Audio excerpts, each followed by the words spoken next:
Welcome to A Live. I'm Andrew Volpe, and I'm here today with Chris Younger, Ayzenberg Group, and we have been talking a lot, particularly over the past few months, about Frontline Marketing. The AList Summit was last week, 2 weeks ago? 2 weeks ago, Two weeks ago in Seattle, and ever since then, the buzz over Frontline, the chatter internally and externally has gotten louder. So Chris is here today to talk about Frontline and help us understand where it came from. Thanks, Andrew. And hey, by the way, congrats on your journey so far with AList. You've been doing awesome, dude. Thank you. It's fun to be here. Thanks for joining the team. Yeah, we had the summit about 2 weeks ago.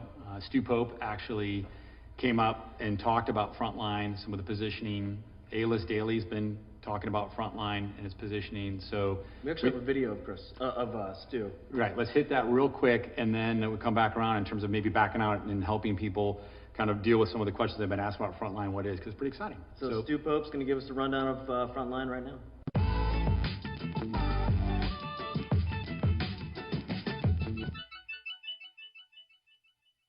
For many of us, marketing is more than a profession. It's our passion. And like anything we're passionate about, we're always looking for ways to make it better. Frontline Marketing addresses this very issue. It's a fundamental shift towards making advertising that is less of an interruption and more of something we actually look forward to experiencing. Why is this shift taking place? Because we now have the ability to understand what today's connected consumers truly want and to act on this insight. These consumers view the advertising that results from this approach as entertaining, informative, or otherwise valuable, and are even motivated to share it with others. Now, many smart brands and agencies are already adopting a bottom-up Frontline approach by accessing and listening to online audiences. But we've gone even deeper into analyzing and defining the technology-based changes and impacts in the world around us. As technology began to catch up with our vision of discovering what consumers truly want, we organized our agency to be at the front line of the consumer discussion. We now call ourselves a Frontline agency, and AList Daily, our editorial arm, is devoted to covering all the beats of Frontline Marketing. Listen, create, and share are the three pillars that serve as the foundation of Frontline Marketing. And by focusing on these pillars, we can achieve a more integrated and effective approach to serving the evolving needs and desires of our audiences. These pillars represent a cycle that continually refines and improves the offerings it informs. Now, the most notable improvement Frontline brings to marketing is its emphasis on the technology, tools, and processes that empower social listening, discovery, and real-time analysis of data. Which means that when it comes to creating effective advertising, we can now discover what consumers are saying, we can see what type of content is already engaging our audiences, and we can see where they're consuming it, and even who's creating it. These new abilities are focused in the listen pillar of Frontline Marketing, but their power is fully realized when we apply the resulting insights to the other pillars of the listen, create, and share model. The possibilities of using these insights to create more engaging content and ultimately more effective marketing and advertising are so great that they serve as the focus for today's summit, which will explore the many facets of using the best of the technology of today and tomorrow to keep us all at the front line of the transformations that are taking place within our industry. So it's a lot of listen, create, share, and this philosophy is based on how the marketplace has changed for marketers, or particularly in the past few years. So, how did we end up coming to the altar of Frontline? Great question, Andrew. No, thank you. You're welcome. That's very well played. The idea of Frontline really came about a couple years ago when we were thinking about what's going on in the marketplace and some of the shifts that are happening. And if you think about the last, I don't know, maybe up to the last 10 years, how marketing and how it's functioned in terms of paid, owned, and earned, or above the line and below the line, and functioning with how we tell stories and how we engage with our consumers. So in the last 10 years, the ability to look at owned and earned, to actually look at the data, actually look at real-time engagements, we felt there was actually a missing void in terms of how we communicate and how we service. Branding and interacting and creating stories is really important on the paid side, but how did that pay off on that long-term journey? And we found that there's always been dialogue and discussion around a brand's relationship, but how you capture it and how you actually act on it. A brand's relationship with consumers. With consumers, yeah. I think Frontline at its core is really about a brand's relationship with consumers. Right? The idea of a real, authentic dialogue, brands that think like consumers, things that you hear a lot of, but actually how do you exercise them? How do you follow up with them? Right. How do you actually deal with the now? The aspect of this inspired me, but now what do I do? Right. That's Frontline. And this is a response to the shift toward social, toward the fact that we can actually tap into and hear the conversations that consumers are having about brands, in spite of brands, as opposed to, because the old marketing model of yore would be you just craft the perfect message, and then you just spew it, and then you just go back to your hidey hole and see what happens, and just wait for the fallout. I mean, we do a lot of that, right? We're at our core an agency over many, many years, but we've shifted a lot in the recent years about the response of our clients and brands and what they need. So the clients we work with and the expectations they have is one that's dealing with that 97%, so to speak. The 97% of the dialogue and engagement and conversation that's taking place with brands every day. So if you really think about it, and this is actually about a year ago, a dialogue around all the manufactured content and media and reach that's taking place with consumers that brands are generating. It's billions of dollars, right? That type of 3%. TV commercials, print, billboards, everything that's happening out there. And there's a response happening to that, right? And not until really maybe the last 10 years, really being able to measure what used to be called influence or word of mouth that was just generated as an impression, chalked up to this is what you got because you're on a cover of a magazine or a TV spot. Right. And really seeing that idea of going from that one-to-many type of messaging and that one-to-one type of messaging. Because actually today you can have one-to-one dialogue with the consumers. It's just really tough to. It can be really expensive if not properly managed. So the idea of dealing with that other 97% of that dialogue with the 3% that these classic above the line and below the line operations deal with and brands think of, if I can add 1% into that journey, the frontline approach can improve that and bring that, that's really high value. It's really important. 97% of how customers are driven to purchase? Driven to purchase, share, engage, support, advocate, represent, feel like they're actually being part of that dialogue, that brands are actually built that understand what it's like to have a relationship with a consumer and not just looking at it as a line item in a funnel that's an install or an acquisition or not. There's a lot that goes in that journey of that relationship. It seems that people have always talked about brands. People have always talked about things that would be relevant to brands, that would inform a brand's behavior. But I don't want to say they've always been offline. I guess they would say they've been pre-line.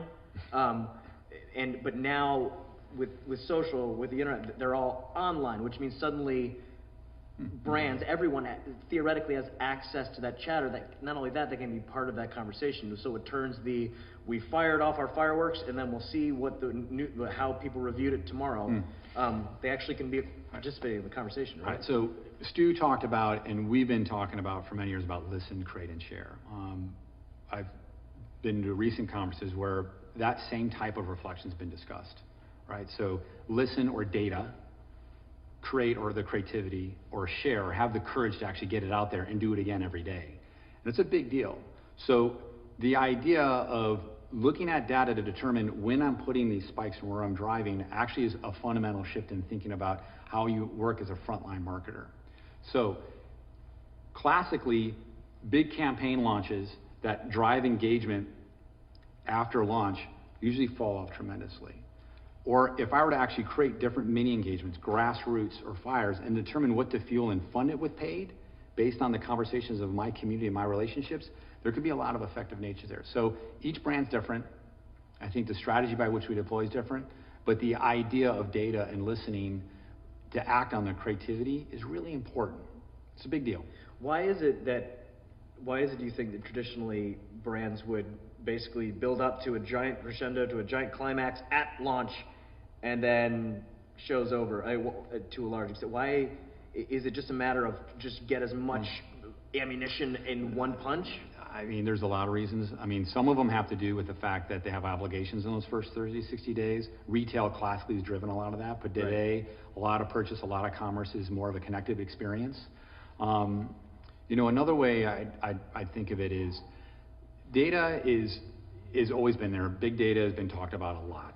But when we kind of peel back the layers here, we're making big investments. We've made them for the last 3 or 4 years and acting on them. So whether it's the Earned Media Index, whether it's the Brand Soulmate platform, whether it's dealing with brand trust, whether it's ION, and understanding actually how to take data and have action. So insight and action on that will actually help determine how we move forward. So a quick note on that 3%, it's really important. Having a brand and having a really good message and a really good story is really important. But how that story goes beyond a moment in time and carries through is part of that dialogue of being in the now of the conversation. Because that inspired them to talk about it. I still needed that. But then how do I pull through with it? And so brands who talk about being agile and having that muscle memory to do it in a room is one thing, but actually in partnership and integration, it's kind of a new seat at the table. It's tough. In some ways, it seems like perhaps companies that have figured out how to acquire big data, how to listen, really listen, it's as though for the first time they were able to listen to what the aliens were saying. And they go, oh, we've got all these messages, but then they realize, what are they saying? What does this mean? And then being able to take that next step of translating that into something that's meaningful, that informs creative. Well, you're a creator at heart, right? I mean, you maybe, yeah, I am. You know, the idea of where you could create 10 years ago probably was very narrow. Right.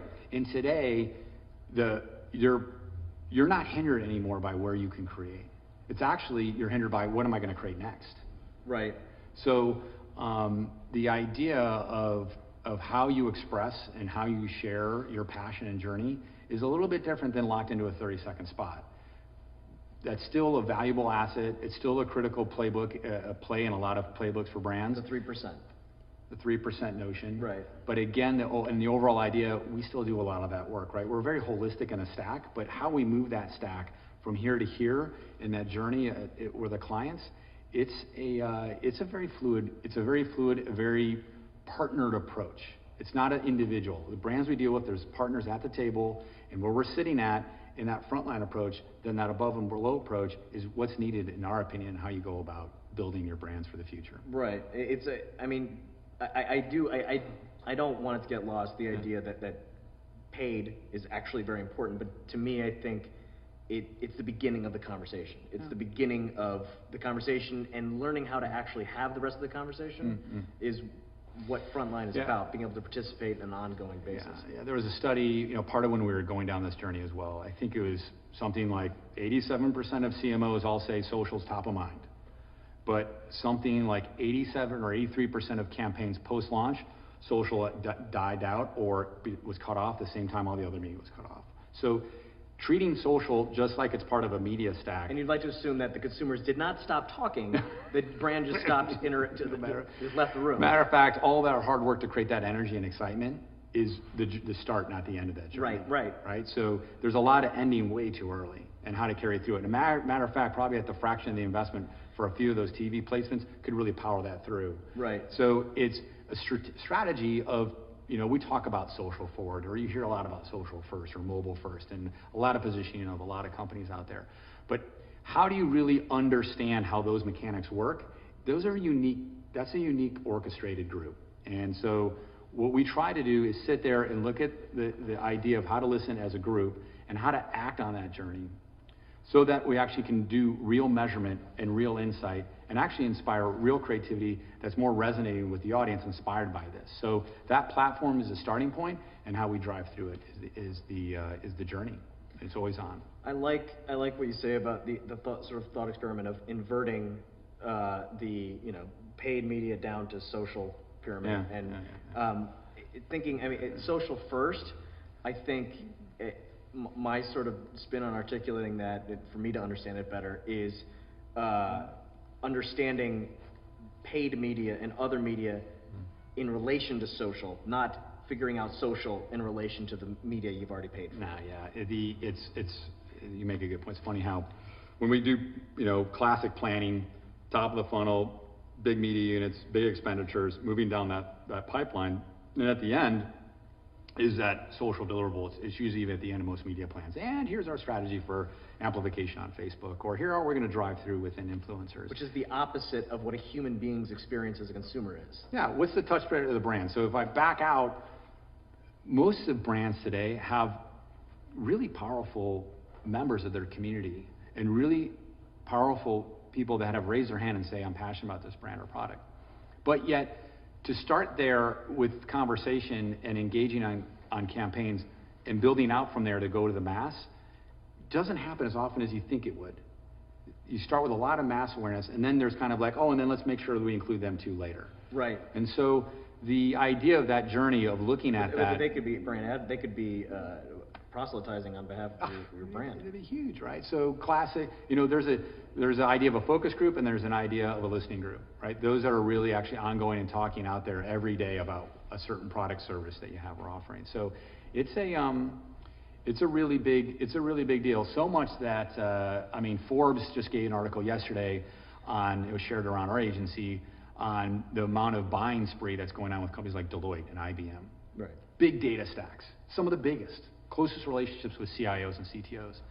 And somehow, though, they've figured out that I've got to the point of the data and the insights, but how do I tell a story, right? Ayzenberg Group's about creating and sharing a brand story. That's like right? being unable to translate all the alien recordings you have. It's like, I've got all this information, I just don't know what it means. How do I match my clothes today? Right. The idea of I have the data and I have the insights, but I can't actually make it into a tangible, relatable story that everyday consumers the can most enjoy. human thing there is. A story Yeah. is being human, and so to be able to turn it into that currency is It's a little bit of a square peg and round hole, in my opinion, but that's where they're going because they see the journey where the creativity actually is the currency. Well, how is it a square peg and a round hole? Well, I'm going to go, I need this, I'm going to buy this. And there are two, left brain, right brain, and how they manage the data and then assume they can hand that over to a creative agency to translate. There still needs to be someone that understands the journey between two. Right. Right? So those tend to be planners or insight groups within agencies. So the data stacks are trying to provide the data to tell that story. Over on our side, we're looking at the idea of the data and looking at it from the lens of storytelling and being able to actually we talk about virtuous cycles, ongoing, moving through that process every day, right? The video group with the creative group, with the storytelling group, with the copywriting group, and creating and sharing these brand stories, that is an always-on type of approach that's informed by that insight and performed by that creative, and informed mostly by the community, by the courage to share it out there and respond to them and come back tomorrow, come back that next hour, and keep going there. That's a discipline that took years to build. Years to build, and we're still building it, and we're still testing it. It seems like that philosophy is rooted very much, the frontline philosophy is rooted very much in reality, the way consumers are actually behaving. Why is it that not all brands have jumped on board with Frontline? Frontline actually been going on, which is a term we're really focused on. I think it's been living now for a couple years. It's just how we're bringing it to the marketplace.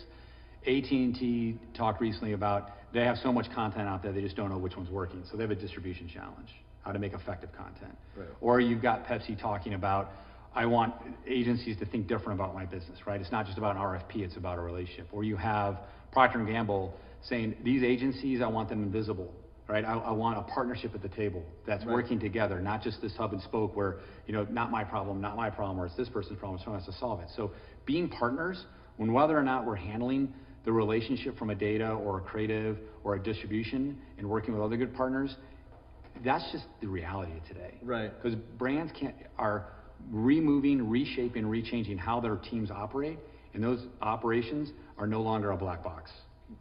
Go away and come back. It's real time, and it's like as I mentioned earlier, it's in that now, and it's in that journey there, and it's where I think most of our clients that work with us and where we're going has really been very successful. And I think what I take away from Frontline overall is that it's critical that brands and marketers they get on board with this new philosophy that is rooted in listen, create, share, the reality of a consumer experience.